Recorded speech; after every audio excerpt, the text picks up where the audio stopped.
Bismillahirrahmanirrahim. Assalamualaikum warahmatullahi wabarakatuh. Di video kali ini admin kembali berbagi informasi buat rekan-rekan semua terkait dengan R2 dan R3 ya.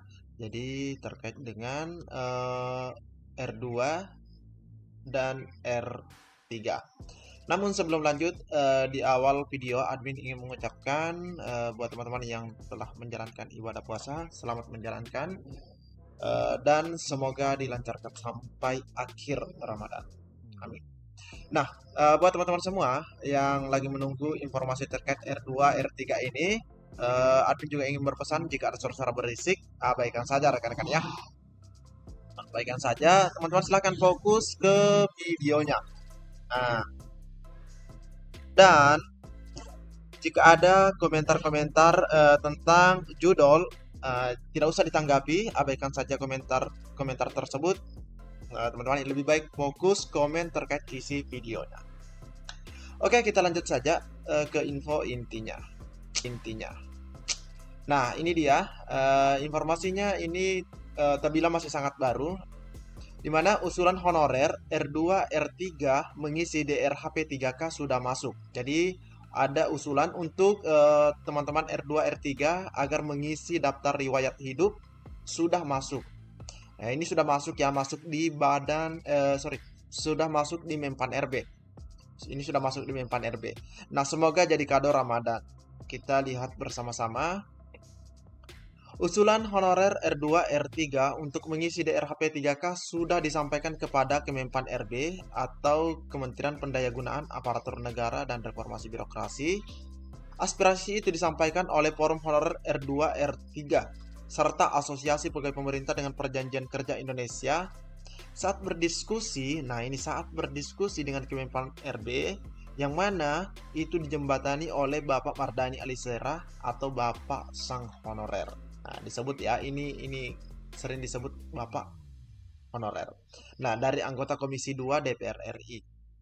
Diskusi kemarin dengan Kemenpan RB yang dijembatani Pak Mardani Alisera banyak dihadiri bukan hanya dari kalangan R2 dan R3, tetapi juga dari AP3KI. Ini disampaikan oleh Ibu Nurbaiti kepada media GPNN. Nah, dia mengungkapkan dalam pertemuan yang dihadiri perwakilan dari Kemenpan RB, nah ini dari Kemenpan RB yaitu Suryo Hidayat, banyak masalah disampaikan AP3KI. Di antaranya, nah ini ada beberapa yang disampaikan pada saat pertemuan.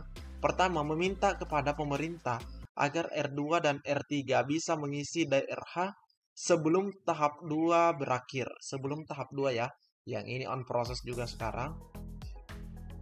Harapan kami, Maret ini sudah berproses.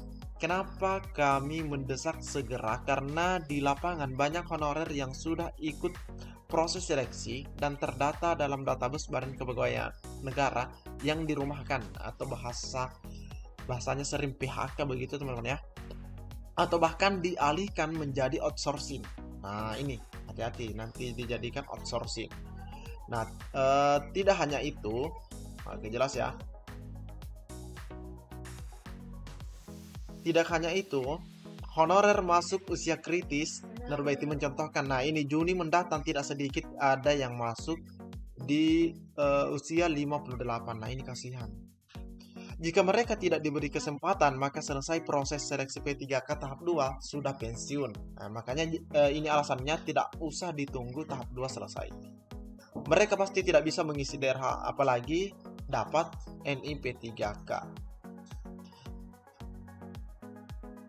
Kedua, meminta Kemenpan RB dan BKN mencarikan solusi bagi honorer yang tidak memenuhi syarat alias TMS, baik pada tahap 1 maupun tahap 2.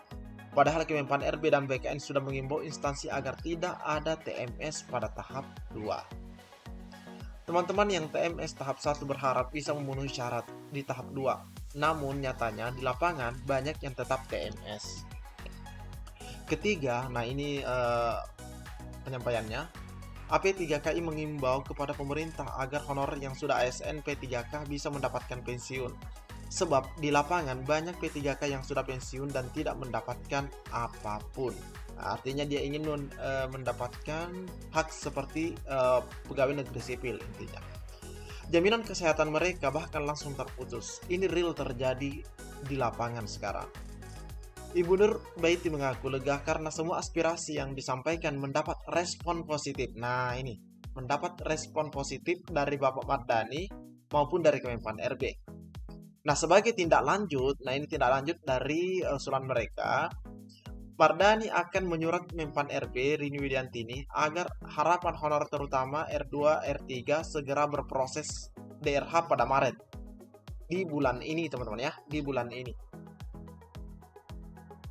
Nur menceritakan dalam diskusi Kemenpan RB banyak menjelaskan mekanisme pengangkatan P3K, mulai dari pengusulan formasi sampai proses seleksinya.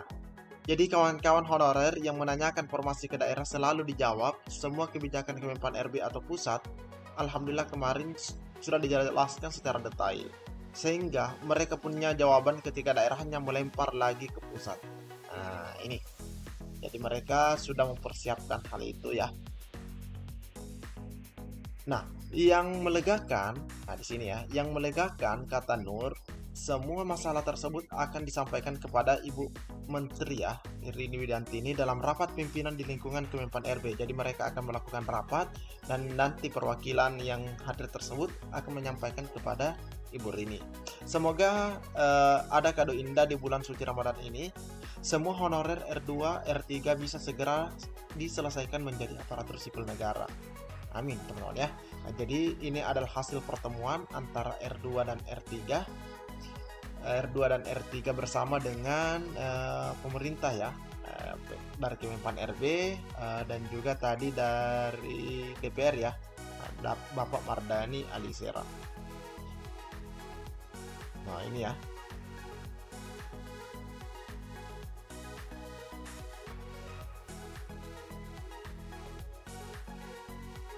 Nah, di sini kita juga melihat ada informasi terkait dengan CPNS ya. Akhirnya lulus dan diangkat menjadi CPNS bukan akhir perjuangan. Justru jadi awal tantangan baru. Oleh karena itu, harus pahami syarat dan ketentuan saat mengawali proses ini agar siap-siap beradaptasi. Kalau tidak kuat, bisa lambaikan tangan. Nah, oke, ini kita lihat. Setelah penetapan NIP oleh BKN dan dilanjutkan dengan instansi menerbitkan SK CPNS, kapan? Nah, ini pertanyaannya, kapan CPNS bisa mulai bekerja? Dan seperti apa ketentuannya? Nah, ini memang hal penting buat teman-teman CPNS dan kita lihat di sini. Setelah penetapan NIP oleh BKN dan SK CPNS diterbitkan oleh instansi, maka ketentuan selanjutnya adalah yang pertama, nah kita lihat di sini, calon PNS akan ditugaskan atau ditempatkan pada unit kerja yang telah ditentukan sesuai dengan kebutuhan jabatan yang ditetapkan. Kedua, calon PNS melaksanakan tugas terhitung sejak tanggal mulai berlakunya SPMT atau Surat Pernyataan Melaksanakan Tugas. Jadi TMT-nya berdasarkan itu ya. CPNS mulai bekerja bukan berdasarkan TMT CPNS-nya, tetapi berdasarkan SPMT-nya. Nah, nanti kalau SPMT-nya sudah terbit, maka hitungannya di situ. Gaji CPNS juga memiliki ketentuan tersendiri karena terhitung masa percobaan. Nah, jadi ini juga perlu dipahami terkait haknya. Hak atas gaji CPNS sebesar 80% dari gaji pokok PNS. Gaji CPNS dibayarkan berdasarkan tanggal berlakunya SPMT. Jadi dasar pembayaran gaji tersebut berdasarkan SPMT. Tanggal berlakunya SPMT ditetapkan paling lambat 1 bulan sejak berlakunya keputusan pengangkatan. Nah, itu untuk SPMT ya. Pejabat pembuat daftar gaji mengajukan usul pembayaran gaji CPNS yang bersangkutan paling lambat 2 bulan sejak dibuatnya SPMT. Pernyataan yang ditandatangani secara sadar dan tanpa paksaan ketika melamar, yakni tidak mengajukan. Nah, ini perlu juga dipahami buat teman-teman yang mendaftar CPNS. 10 tahun tidak diangkat menjadi PNS. Jadi ujian komitmen di awal. Jadi jangan dulu usul pindah ya. Karena nekat usul pindah sama dengan mengundurkan diri. Seperti itu teman-teman ya. Ini untuk CPNS. Oke, cukup sekian informasi yang dapat admin bagikan di video kali ini. Lebih dan kurangnya mohon dimaafkan. Assalamualaikum warahmatullahi wabarakatuh.